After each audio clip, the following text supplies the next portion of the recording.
Well, we're at the end of another week. It's the 16th of May.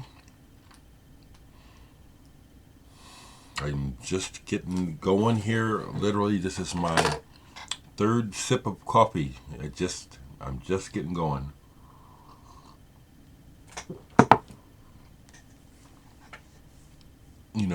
Oftentimes I find that this is a kind of a cool way to start my day. I do have a few things I do before this. Usually, like I said, I make my coffee, spray the house with peppermint. I don't do sage every day. I do the peppermint almost every day. I'm just following my gut, as far as how I do things. And it works. And then going out in front or in the back for a little while. I'm going to go and sit out. I'm actually going to do yard work if it doesn't rain today, but just greeting the day and seeing what kind of weather we have, if it's going to be sunny or if it's gray. It's a good way for me to start the day, and with coffee too.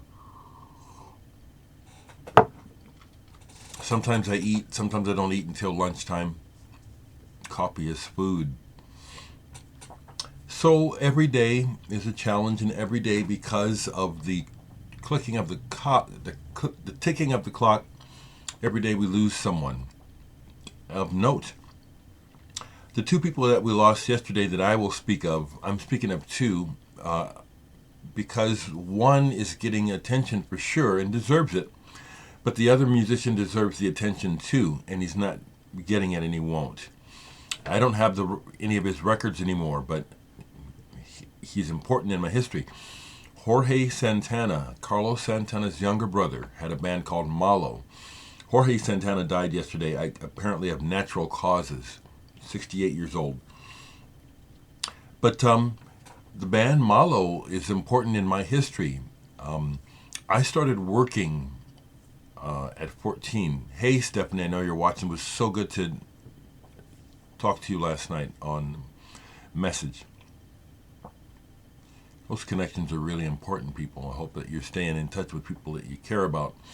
But anyway, I started working at 14 years old. Before it was legal, I was working for a neighbor, helping him organize his garage. It was really a disaster. It was really actually quite dangerous what he had me doing, cleaning up toxic spills and stuff, This is back when we didn't know,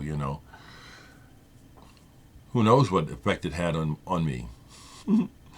But my first real job was in a restaurant. I've almost had the name of it and it escapes me again, but I was a busboy and then a dishwasher.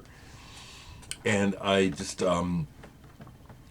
with great pride, bought my first long-playing albums from that job. Before that, it was all piecemeal and get $1 for your birthday and stuff like that was how I would get records. So the band Malo had a hit. It was big here in the Midwest, Suavecito. I loved the song, and so I bought the album when it came out. And because of my nerdy rainbow mind, I was really excited that another Hispanic band was getting attention. I've always seen myself as a citizen of the universe. You see my blackness, my Africanness, but I'm also a Choctaw Indian and I'm also Irish by blood and probably some other stuff. Those I know about. But I've always had friends of all stripes. Particularly I've always had Mexican friends when I was a kid. I like people, And so when Santana's brothers looked like he was going to break out, I was really excited and really behind the idea, of just raising the, awareness and the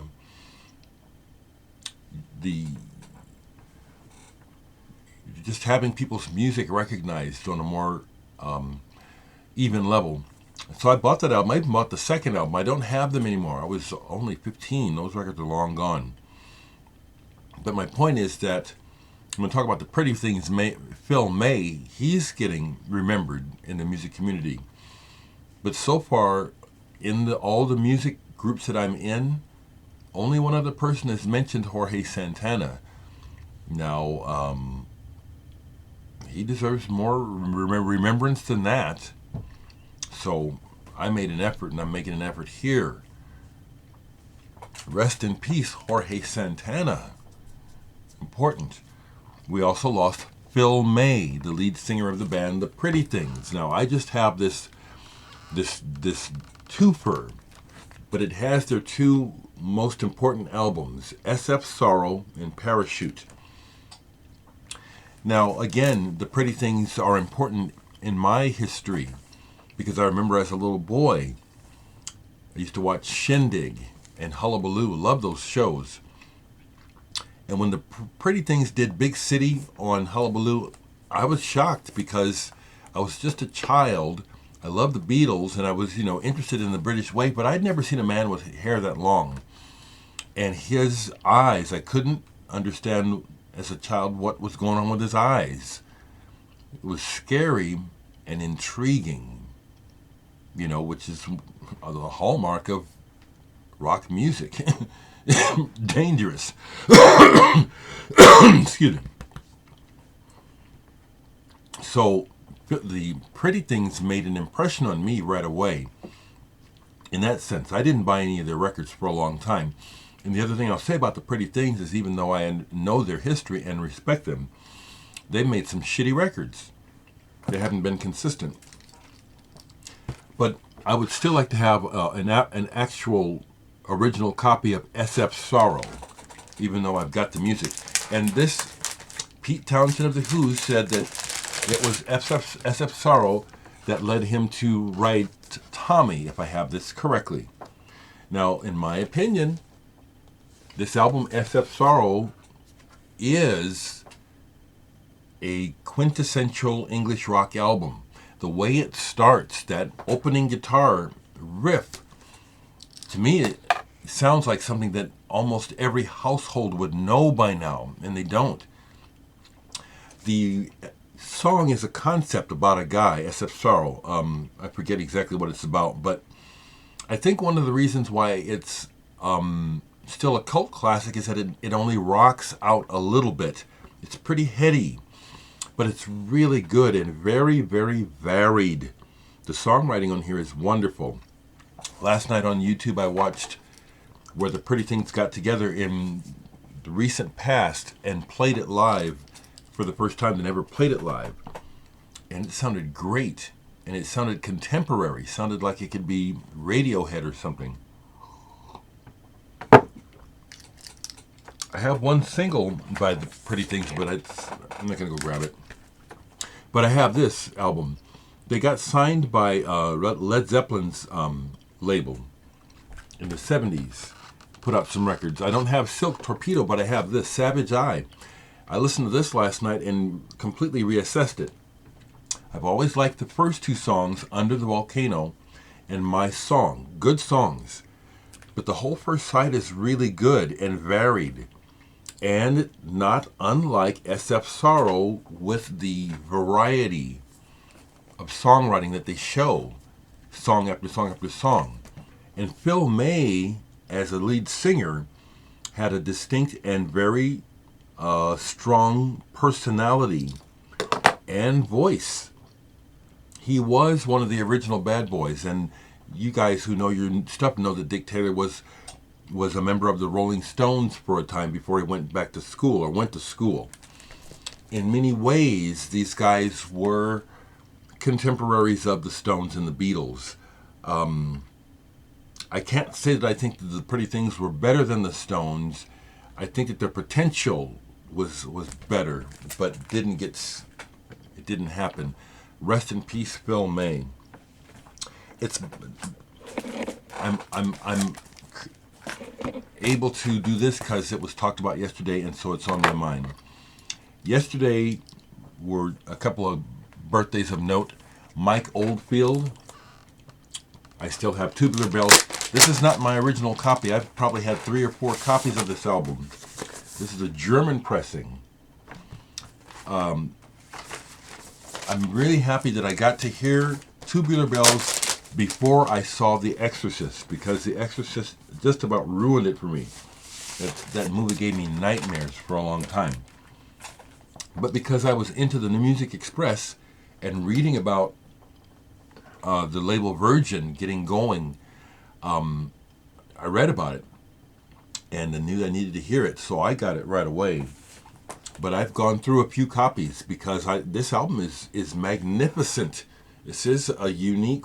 I played it yesterday, and it's like, this is still wonderful. It's captivating, and it's amazing it was written and put together by someone in their teens. Mike Oldfield had a birthday yesterday. Brian Eno's birthday was yesterday. So I listened to these. Fripp Eno's, it's Robert Fripp's birthday today. No Pussyfooting. This is an original. This is really wonderful. The gatefold. One of the old islands. This is really intense. Beautiful. Really, it is. It's not boring. It's beautiful. And then I went ahead and played this. Evening Star, the one they made afterwards. Fripp Eno's Evening Star. It's not more of the same. It's a continuum of the work. And it's substantial. This is good. This is not No Pussyfooting number 2. This is Evening Star. This is really good. And both those musicians are important to me. So happy birthday to them. Something else that came out that I was out of from reading stuff. I do a lot of reading. And I started to read this. This is magnificent. This is going to be some wonderful reading. It's just what I like. It's lots of details. And starting to read the book, Alan Holdsworth talks about music the way I talk about it. And it's like, no wonder I like this man's music so much. The way that we look at music is very similar, and then our roots are similar too. He talks about how he was entranced the first time he heard Clair de Lune by Debussy. I remember that too as a kid. Ferrante and Teicher's version, actually I still have the record from childhood, Clair de Lune. Then he talks about Debussy and Stravinsky, Bela Bartok, Chopin, Ravel. Very important. And the way that the music took on beyond sound, it was like it had color. It was like it was telling stories. That's why I relate to the man. But some other reading I was doing about Wolfgang Downer. We're talking about Siggy Schwab, the guitarist, and Chris Cole gave this to me years ago. Siegfried Schwab's debut solo album released in America, water damaged, but I had never seen a copy before and haven't since. Fabulous guitar by Siegfried Schwab. This is classical things being interpreted on the nylon string guitar beautifully, but at the same time there's a sensibility to the arrangements where you can tell this guy's cool. This guy's got a cool head about this. So that's the music I want to share today.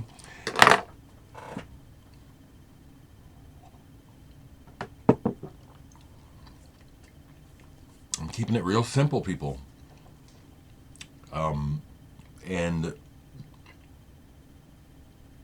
really showing appreciation for the people around me. I always do, but I think it's important now. Like I say, I have some young people in my life that are like my children to me. And so yesterday I allowed Nick to come over. And Nick and his, I think they're going to get married, and his girlfriend Carol have been looking for a place to move to with the potential idea of buying it. And down here around me, because I live in what they call the ghetto in America, and it's affordable. And he was very happy that they'd found a rental that they kind of liked, and he wanted my approval quite frankly, kind of like a parent. So I let him come over, and we both masked up, and I got in the car with him, even though it's not 6 feet. You know, we don't know. We don't know if we're infected, and so we took our chances. I went with him, masked up, to look at the house with him in the yard. Really felt good to do this, you know, with him and for him and his girl. I think they'll get married, even if they don't. They it's neat that they found each other. It's just cool. It was also psychologically good for me to do something with someone else out. It was also good. It felt good to ride in the car with Nick masked up, because in a way we said to ourselves, yeah, we're doing it for safety, but we're also setting an example, because we saw others masked driving, but mostly not. I am no expert on health, but right now I'd rather be safe than sorry, and I would rather encourage folks to err on the side of caution so we can get over this mess, instead of all these fools insisting on my freedom. Fools. They don't know, you know, and we've already seen what the people up in Wisconsin that had that rally weeks ago, how many of them are positive now? So I'll never stop bashing politicians or this sick fool fucking president. You got to be joking that there's anything good coming from that son of a bitch or the people around him. You are full of shit to try to tell me that that man and this administration is good for America or for anywhere in this world, because they're not. They're not. And you folks that are supporting him, something's wrong. Real wrong with you people. Real fucked up. It's real fucked up. It's real bad. So to try to end on a positive note, how y'all doing? Hang in there. And I read your comments. I don't always want to respond. Some people are asking questions and I don't want to answer. Some of them I don't want to answer. Don't take it personal. Even if you do, don't. Just realize, hey, that's who Dereck is. Yeah, I'm kind of irritable, you know. I'm not all cool and smoothed out. And so some things will just like, I don't want to fucking deal with that right now. What are you bugging me with that shit now for? And if, like I said, if we were in proximity in reality and it happened, you would catch it. It's nothing to be mad about. It's just like, you're bugging me. So ask me another time. All right? Stay well.